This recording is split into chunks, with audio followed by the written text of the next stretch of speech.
Have you ever felt a little bit lost? I think we're all trying to figure life out most of the time. And you know what? It never really stops. It's a total myth that when you're an adult, you suddenly have everything sorted. Or maybe that's just me and my messy life. But today we'll be tackling a dilemma from a woman in her late 40s who's struggling with life and her identity. She's single again after a 30-year relationship with a guy who she went on to marry. And while she previously identified as straight, she went on to have a brief but brilliant romance with a woman, leaving her a bit confused about who she wants to date and how to get back on the dating scene. On top of all this, she thinks she might be going through the menopause and she's raising 2 teenagers as well. It's a lot for her to figure out, so let's try and help her. Welcome to It Can't Just Be Me. Hi, Anna. Hey, Anna. Hey, Anna. Hi, Anna. Hey, Anna. Hi, Anna. Hi, Anna. Hi, Anna. It can't just be me who's really struggling with staying faithful. I definitely got menopause brain. I really want children, and he doesn't. I had feelings of jealousy, Just all around the middle, I feel like a Teletubby. and then I hated myself for feeling that way. If you've got any advice. I would really appreciate any advice. It can't just be me. It can't just be me, right? My guest today is one of the queens of the advice podcast world. Milena Sanchez is 1/3 of the Receipts podcast, which I totally recommend if you're looking for straight advice and craving gossipy chat with your girlfriends. Milena is passionate, unashamedly led by her emotions and all about healing and growth. Alleluia. She's also bisexual, so knows both sides of the dating world, which is why I've brought her in to help us with our dilemma today. Here she is. It's Milena Sanchez. Mamacita, Milena. Hi. Hello. Thank you for having me. Well, welcome to our cosy studio. How are you? I feel ready to get into it. I'm excited. Well, I'm excited as well because the minute you walked into the studio, we started talking straight away about boobs, the back in a bra, Yeah. but you're used to being free. I used to free the nip. Now I'm just like, get the nip back into the bra and, have them under my neck so I can make sure they just never droop. No, I think free Sad the nip. times. Get the nip. I wish I could free my nips. I tell you, if I freed my nips, they'd be on the floor. Honestly, It's a disaster. Now, as I said at the top of the show, we have a listener dilemma that I'm interested in getting your thoughts on today because I think I'm right in saying that we've both lived quite a lot of it. Yes, we have. But before I share that, each week, I ask my guests to share their own It Can't Just Be Me dilemma. So, Milena, what have you got for me? Right. I know that I'm not alone in this. I know this for sure because I've definitely had conversations with people. But my thing is, I hate the sound of people clearing their throat. In the morning and they're just in the bathroom and it's just like, ugh, like, no. Is there not a more graceful way that you can do it? Like, So are we talking throat or are we talking nasal passages? everything, the whole thing. Just you clearing yourself. I hate it. The I whole hate the sound of it. The phlegmy mess. Yes. No, I don't want to hear it. Like, it sounds like a bad time. It sounds like a bad time. Do you know, I actually might invite you round to my home because I have a neighbour. Yeah. He's a smoker. Right. And every morning and at night as well, what I hear is this. You see, and if that was my neighbour, I would be on the phone to 999 every night. Like, please help them. They're choking to death. Maybe that's what I need to do is just get sort of endless ambulance calls out to him. Yeah. I am a bit worried about him. No, you're not, because you've been sitting there like, oh, coughing again. He's all right. At least I know he's there. Actually, no, you're right, because what I'm actually doing is lying there going, oh, that is just gross. Yeah. But no, I'm with you. It is Yeah. absolutely revolting. Especially walking down the street. That pisses me off. Or when you're on a bike and when they do that one nostril thing. So Oh wrong. my God, that should be illegal. I totally agree with every single thing that you have just said there. But I feel like it's time to turn our attention to a slightly more complex dilemma, which is all about our changing sexual identity and how that can play out alongside everything else that we've got going on in our life. And to help us out with that, I've invited Julian Pascal-Saadi to be here with us today, our guest psychologist specialising in LGBTQ+ mental health. And you're joining us remotely, Julian. Hello. Hi, it's really good to see you, and I wish I was sitting there with you today, but unfortunately, I can't be there physically. Well, listen, I'm going to throw you both right into the deep end with this dilemma. It's from one of our listeners called Amber. Here we go. Hi Anna, my name's Amber. I'm 40, very nearly 9 years old. I have got a bit of a dilemma generally. I was with my husband since we were about 17 years old, and we have 2 kids together. And then unfortunately during lockdown, etc., our marriage broke up. I got together then out of the blue with a girl who I absolutely adored. We hit it off. We had a great relationship. We had a great sex life. We had great everything. But having 2 teenage kids and she didn't have any kids, it kind of put a wedge between us. And she and I have parted company, and now I'm a bit lost.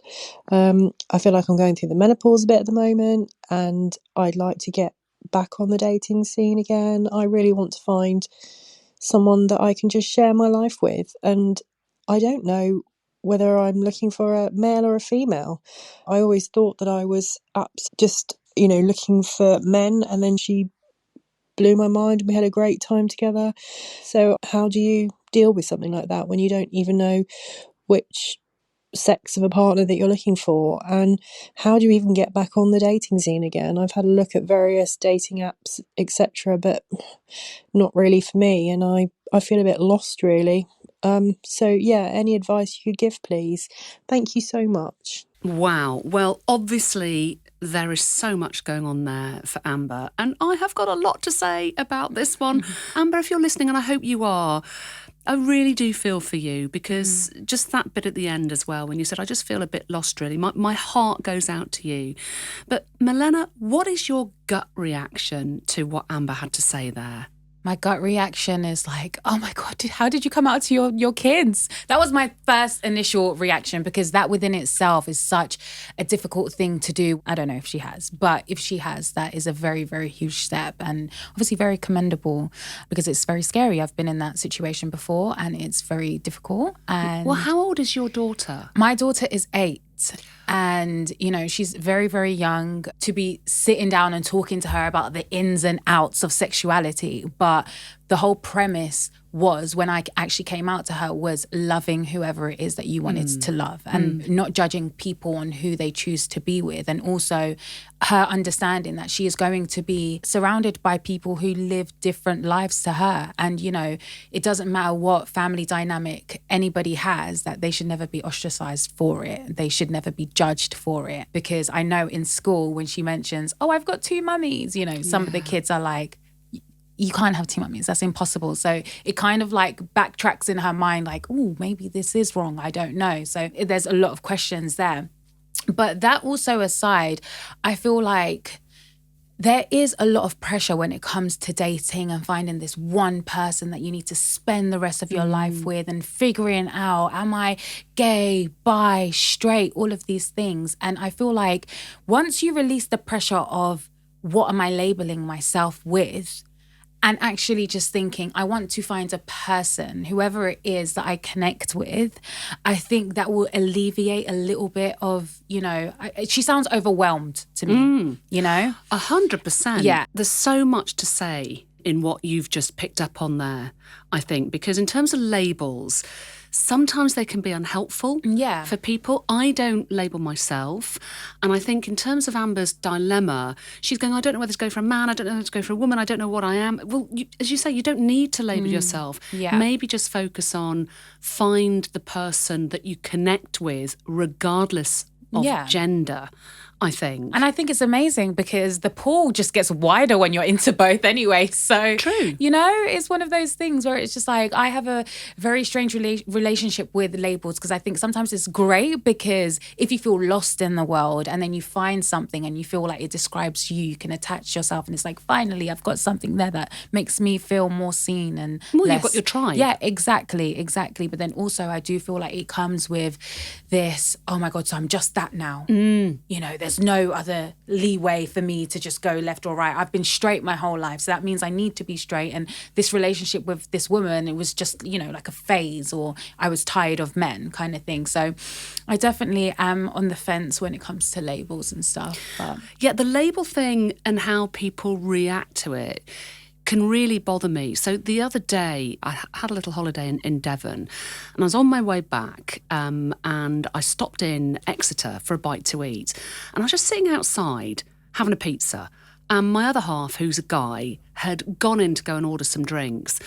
And there was this table of people next to me, and this guy turns to me, and he's like, "Oh my God, are you that girl from telly?" And I'm like, yeah, hi, I am. And he said, "Oh, can I come and join you for a bit?" So I was like, oh, okay. So he came over and he went, "Do you know what? I've always had a real crush on you, but I thought you were a lesbian." Oh. Exactly. So I was like, oh, well, yeah, no, I was in a relationship with a woman for a long time. But I said, my boyfriend is inside just getting to. And he went, "What, your boyfriend? What, you're straight now?" And it's like, oh God, here we go. Yeah, it's here just like something I just don't want to sit there explaining to a complete stranger. Also, how dare he to insert himself into your life like that? I would have been like, no, sorry, I'm waiting for my partner. So annoying. So annoying. But, Julian, as a psychologist, what are you hearing in Amber's dilemma? Because there's a lot going on for her. My first reaction when I heard it was, wow. I mean, I'm not surprised that she's feeling lost, because she's come out of this long marriage. She's got 2 kids. She will have formed, I imagine, ideas about how her future might look. And then suddenly it doesn't work out like that. And then there's a need to renegotiate, what is my sexual identity? How do I want to identify myself? And I think I would absolutely say the same thing, that perhaps what could help to make it feel less of a loss is to just get rid of the need to label. There's a lot out there now about sexual fluidity, that people can identify as straight but also be sexually fluid in different contexts. So there was historically, and I think it's still true, but there was an idea that women were more sexually fluid than men. But there is more and more research now that suggests that even men who consider themselves straight, or women who consider themselves straight, they can also be quite sexually fluid. And the element of fluidity comes in when it's almost as though it's unexpected relative to the norm that we have in our minds. I was reading something the other day about straight men who will engage in sort of sexual acts with each other, but then label it, this is something that the bros do, or something like that. Bit of So a it bromance. immediately... Yeah, exactly. And, does that open up a conversation about, well, is this actually about fluidity? And do we need to redefine and come to a new understanding about what sexuality actually is? And I think as well, it's so scary when people kind of discover that fluidity, because then in their mind, they have to come out, and now they have to have all of these conversations. It's very, very daunting. I do an event, an all women's event called Plus You Events. And originally it was just going to be a queer event. And then I thought, you know what? No, let me open it up to all women, because like Julian, I know that there are a lot of the straight women who have that fluidity as well. I want to open this pool up for everybody to just feel safe and comfortable, have no judgment. If you want to dance on a woman, dance on a woman. That does not mean you're bisexual or a lesbian or anything like that. Let's just all come together and have fun and not put so much pressure on ourselves. I love that. I love the idea of inclusivity. And it's like, look, everybody is welcome. Yeah. Just to explore their own individuality. And you don't have to slap a big label on it either. Yeah. I'm totally down with that completely. But Julian, just thinking about Amber's dilemma, what I'm hearing are so many conflicting emotions. There's the grief after a very long-term marriage, the excitement of sex with a woman and the questions that raises, and that bond with a woman, loss again, struggles with children, menopause, and then just feeling lost. I think as a middle-aged woman, I get that. I'm wondering whether Amber needs to sit with her grief, actually, and loss for a while. But in terms of you as a psychologist and what you see with your clients, the loss of a long-term relationship, perhaps questioning life choices and identity, and particularly in middle age, is this something you come across? All the time, actually. I would say that middle age is such an unspoken about thing, but is actually so common this transition point. And I think it's really interesting that in this case, it's coincided with the end of a marriage and this discovery of a new part of the self. I mean, it's really a huge transition point. So I would absolutely agree that there's a need to sit with the grief, because it's in sitting with the grief that we can open ourselves up to something new. And that feels really important in this case. Actually, that's a really good point, because sometimes I think in trying to rush through the pain, you're just blocking yourself. And I can identify with this, both in terms of when I split up with my boyfriend, Charles, when I'd met Sue, I kind of rushed through that. And then certainly with the end of my relationship with Sue, I was just utterly heartbroken. But I think I tried to rush back into being normal, and you can't rush the pain, can you? At the end of the day, those feelings are going to resurface.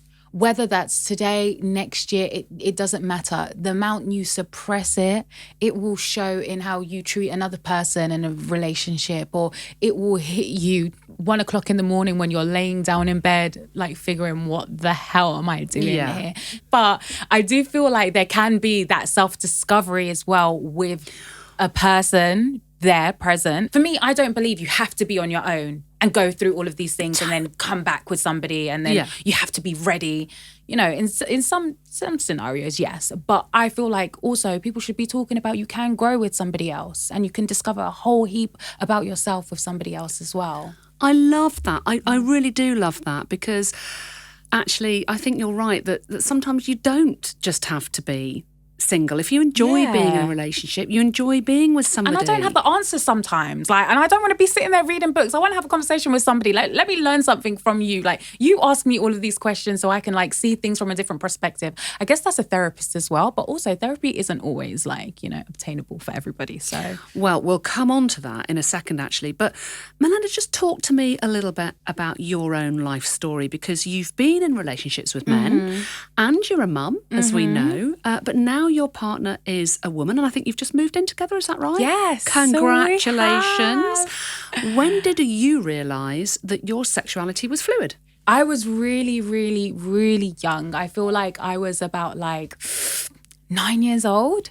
9 years old when I started maybe kissing my friends. Yeah. And just being let's practice for the boys. Yeah. And they would be so excited to practice for the boys. And in my head, I was I'm not practicing for the boys. I actually quite like this. I like this with you. Also, I went to an all-girls school, and I was just oh my God, amazing women. I don't have to deal with men. But it was very, very difficult actually, because there was a couple of situations in school where I had interactions with certain friends, and then they would deny it, and then that would make me feel the shame. Oh my God, yeah, there's shame that's attached to this. Am I not enough for them? And obviously I had so many I had daddy issues and issues when it came to men from a very, very young age that I've only discovered in my adult life. Obviously there was a lot of feeling like I wasn't enough, and then I went ahead and I told everyone in school that me and this girl done this thing. Obviously now looking back, I was why the hell did you do that? But I was young and I wanted to feel claimed by her kind of thing.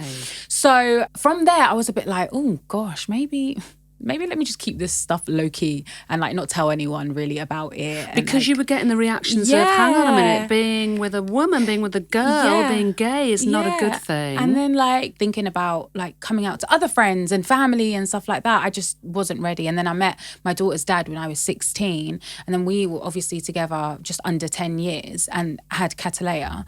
And then I've always known I've been attracted to women. I've had loads of experience with women, and I've just always thought that I feel safer with a woman. I feel me and women, that just feels like my equal, right? But is that because obviously your gender, your sex is that you are female? So is it to do with that you just understand the gender? Do you know what I mean? I love boobs. I'm really attracted to boobs. No, but I hear exactly where you're coming from. But no, there's this emotional connection that I feel with a woman. It's just completely different to any kind of relationship that I've been with a man. And I've really sat down and been in therapy and discovered the reasons why I have been with men and stuff like that. So, that's really, really helpful for me to look back and understand now. But that's not me saying that, God forbid, if anything happens between me and my partner, that I wouldn't ever go on a date with a man and stuff. I mean, I don't see it happening, but I'm not somebody that's like, I would never. Well, let's talk a little bit more about that, because Amber's feeling lost and confused after 2 very significant relationships, one with a man, one with a woman. And I'm with you, Milena, that there is a difference when it comes to dating men and women.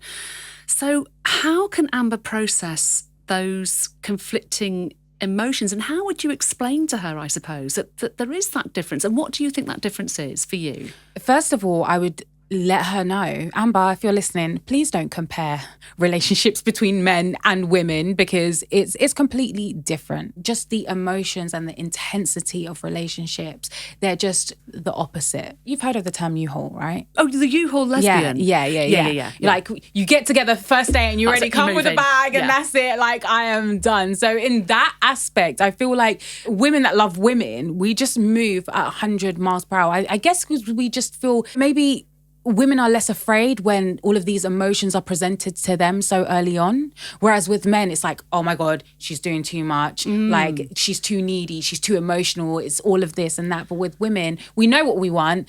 I feel this about you.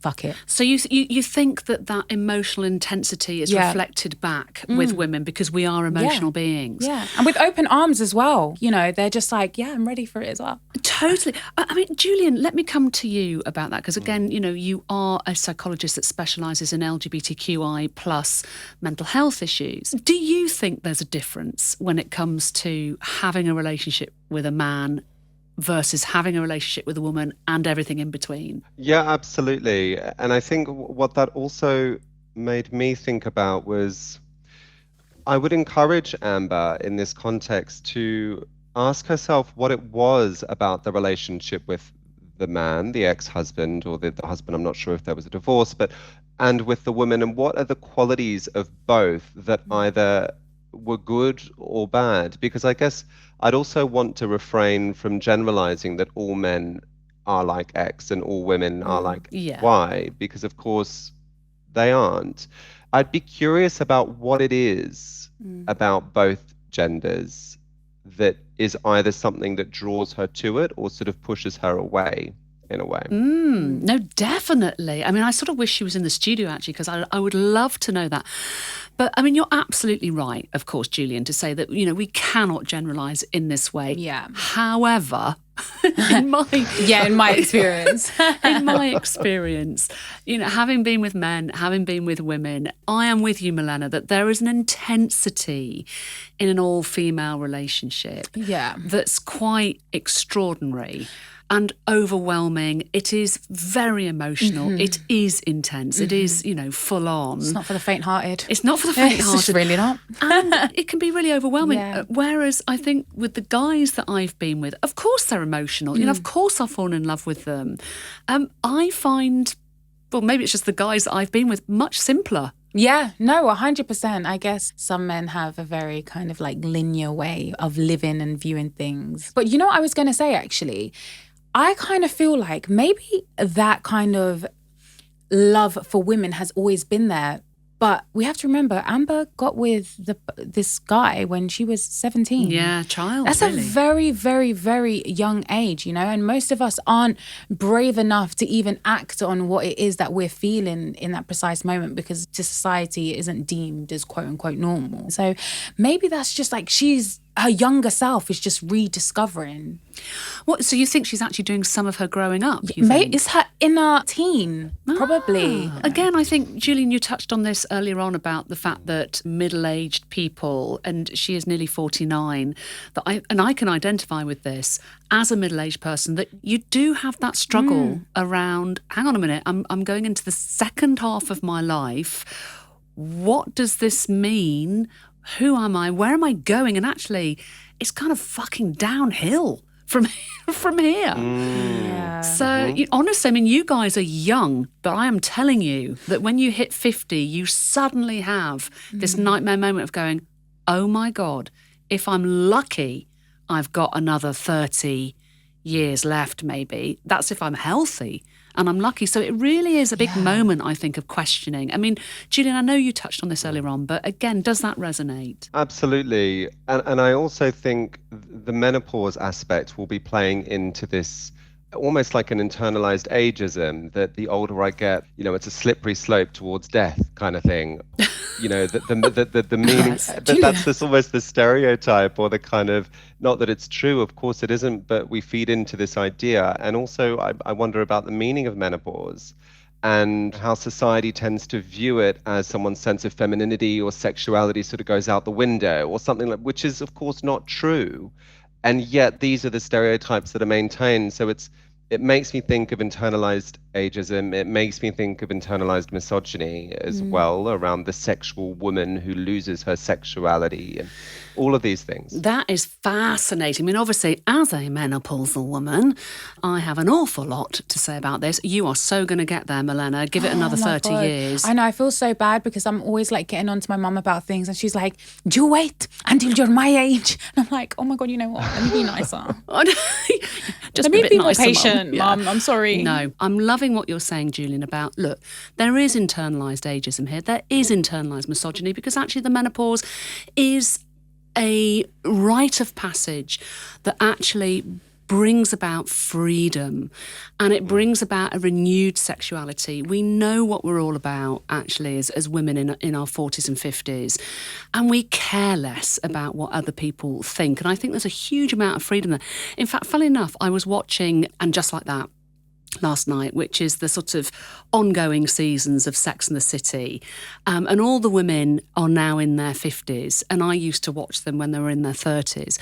But it's all about being in your mid-50s and all of the issues that we're hitting, and menopause. But what is glorious about And Just Like That is you're seeing these women who look amazing in their 50s, who are still sexual beings, who are still rediscovering themselves. So I think, Amber, if you're listening, there's a lot to be said for this rite of passage that you're going through at the moment. And the other side can be and is glorious.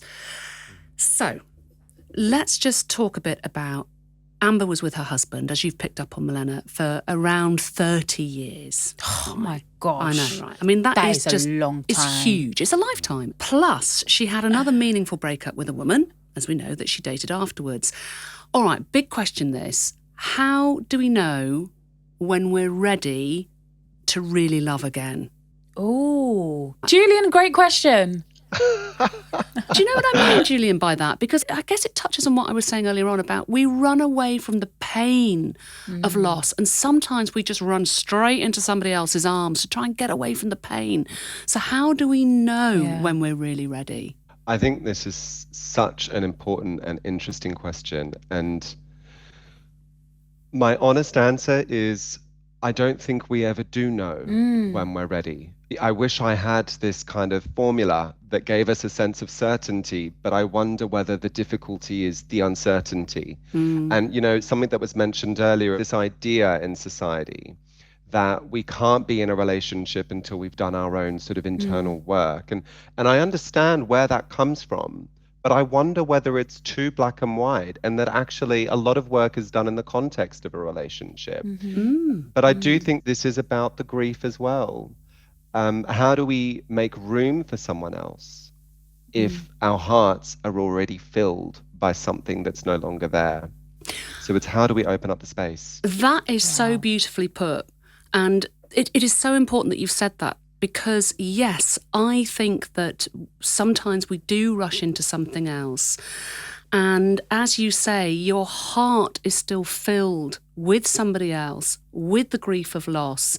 And there's no room. As you say, there's no room to love somebody else at that moment. And I suppose my concern is that if we're too quick, we're doing a disservice to the person that you're having that relationship with, especially if they're trying to love you back and you're just not in the right headspace to love them. Do you know what I mean by that? I think in Amber's situation, I would really sit down and think, oh my God, I've lost these two amazing people for whatever reason it is.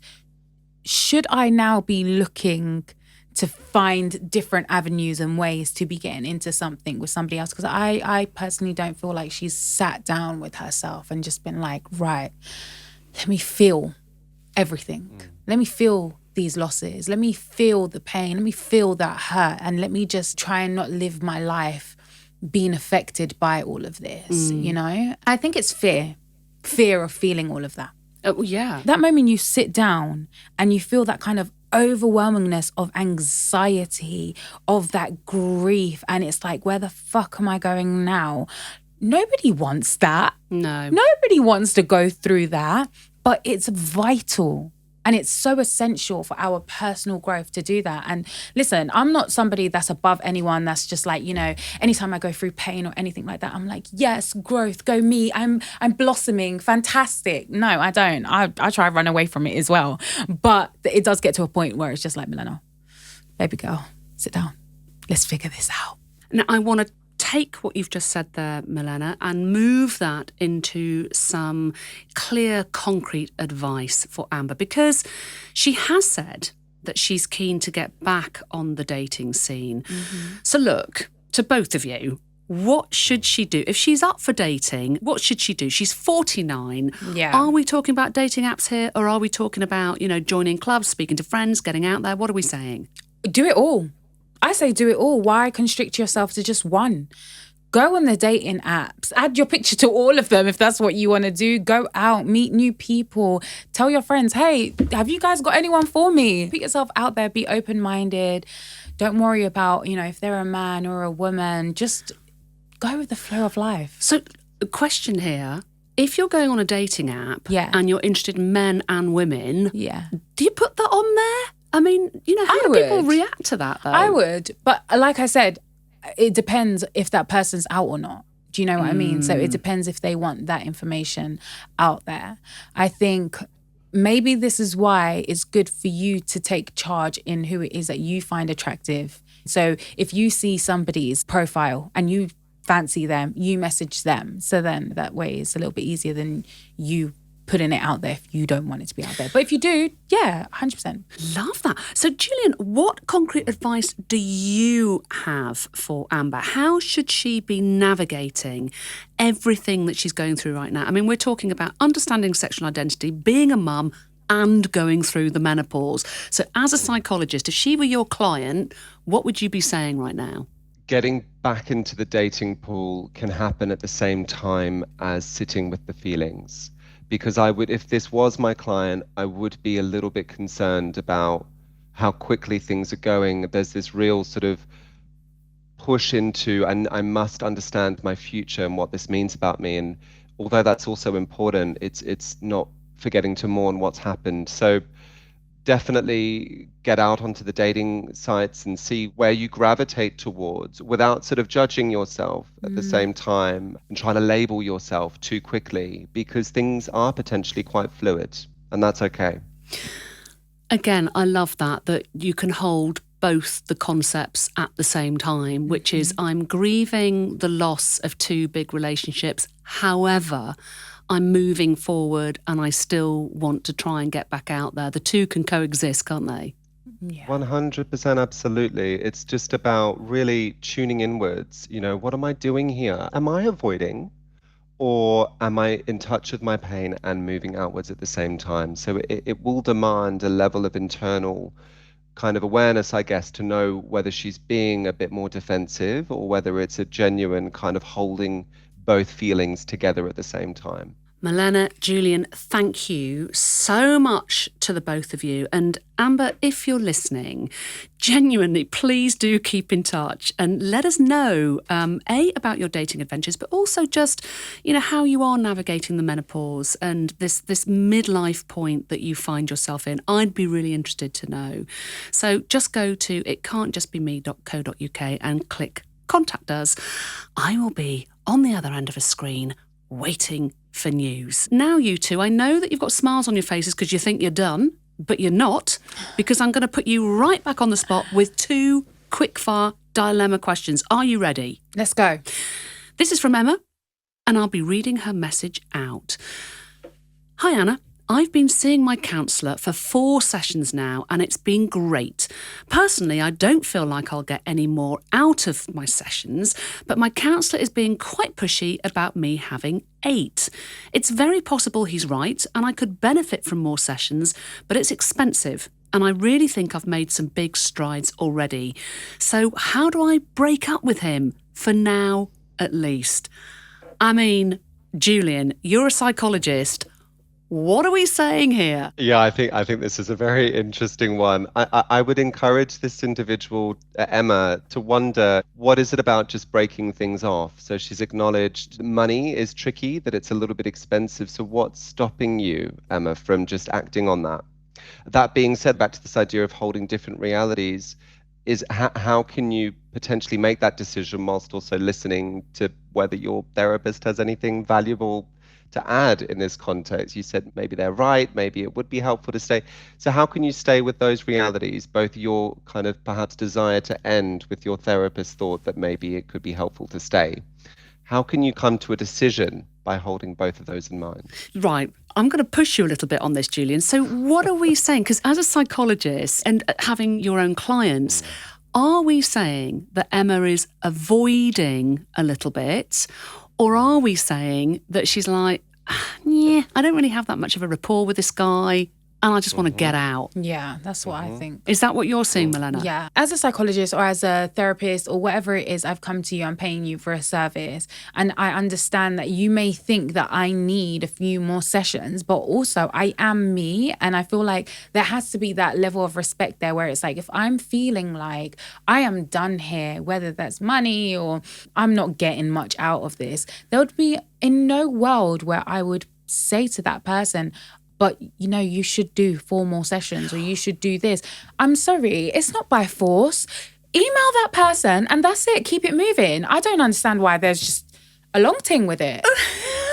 Babes. I love it. So you're like, email him, we're done. But Julian, should she be having 4 more sessions? Has this guy got a point? Or is it kind of like, look, when your client says, I'm not feeling it anymore, do you just let them go? I think it's a very good point. You know, this idea of avoidance, I mean, I guess it's up to Emma to tune in with herself and be real with herself. You know, is this an avoidance thing? Has my therapist said something that's made me a little bit unsure and uncertain and now I can't afford it?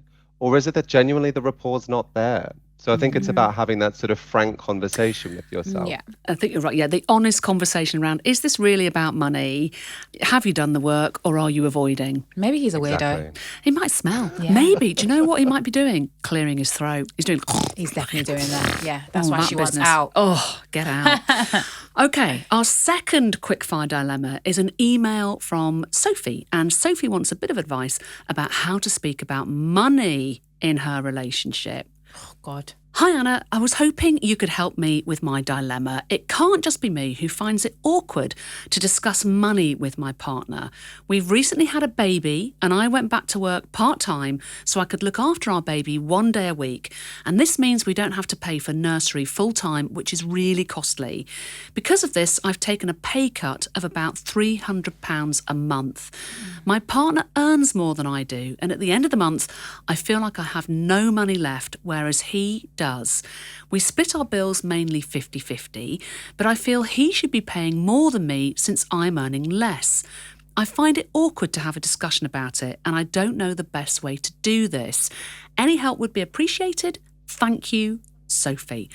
Oh my God. Right, money is such a taboo subject to talk about in a relationship, and this is a real ick topic for me because I'm so triggered by this. I find it awkward as well. Oh man, Milena, right, what are your thoughts about money in a relationship? Who's paying what where?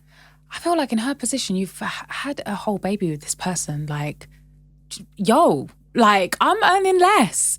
Help your baby mums out. Help me out. Step up. You know, and I feel like it should go without saying on his behalf, like if he knows that you've taken a pay cut because you're going to be staying at home to look after our child, the nice thing for him to do to be like, hey, babe, what does this mean for you financially? Like, how can we figure this out? He hasn't done that. Cool. She has now been left with this responsibility to bring it up, right? And I just feel like, babes, you have to bring it up, because what are you doing suffering whilst he's got an extra 10 quid to go out and do whatever it is that he's doing with it? Absolutely not. No. Hey, babe, are you free tonight to have a conversation when you get in from work? And it doesn't have to be like, you know, down to the penny, I need to know what you're spending on. And, you know, this isn't me trying to take control of your money. It's just like, hey, I'm really struggling at the moment. How can we figure this out together? Love that. Julian, what should Sophie do here? Because, oh my God, the topic of money in a relationship, what would you be advising a client of yours? Yeah, it's an interesting one because money is both money and it also holds symbolic value. I think sometimes it means love, sometimes it means care, it can mean so many different things. Oh no, I'm loving this. So money is money, but it's got symbolic value. Continue. In terms of the practicalities of having a conversation, I would totally agree with Milena. I think just being super direct about it. And also perhaps voicing, you know, the impact of this on me is X, to really get across how it's impacting me, I think is a nice way of communicating with difficult conversations. But in terms of the symbolic aspect, I guess in my psychologist's mind, I'd think, okay, so there is the practicality of money, but what has money come to mean for you in the context of this relationship? Is it that it feels as though he doesn't care as much? Is there another layer here that is maybe concealed or a little bit hidden by the concreteness of money? This is it, because I'm very, very triggered by people who are kind of like, this is mine, I don't want to share it. You are not valuable enough to me, if you like, to be able to sort of be generous and to share this together. That's where I go mad about this kind of thing. And that's obviously to do with my own upbringing. But yeah, I mean, in this situation, I'm with you, Milena, which is kind of like, Sophie, you sit down with your other half and you go, I need to talk about this because, as you said, I'm really struggling and it makes me feel like I'm not worth you actually stepping up here and paying a little bit more in this situation. Milena, Julian, thank you so much for being with us today and sharing your expertise, your humour, your advice with me and also the rest of the listeners. We've definitely put you on the spot. Yeah. And you know what? You've both definitely more than delivered. So thank you to both of you.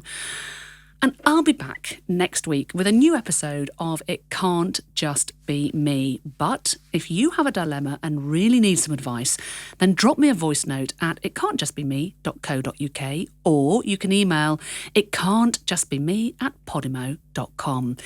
You can also find us on Instagram, TikTok, YouTube and Facebook. Just search It Can't Just Be Me. And remember, whatever you're dealing with at the moment, it really isn't just you. From Podimo and Mags, this has been It Can't Just Be Me, hosted by me, Anna Richardson. The producers are Laura Williams and Christy Calloway-Gale. The executive producer for Mags is James Norman Fife, and the executive producers for Podimo are Jake Chudnow and Matt White. The editor is Palama Kaufman. Don't forget to follow the show, or for early access to episodes and to listen ad-free, subscribe to Podimo UK on Apple Podcasts.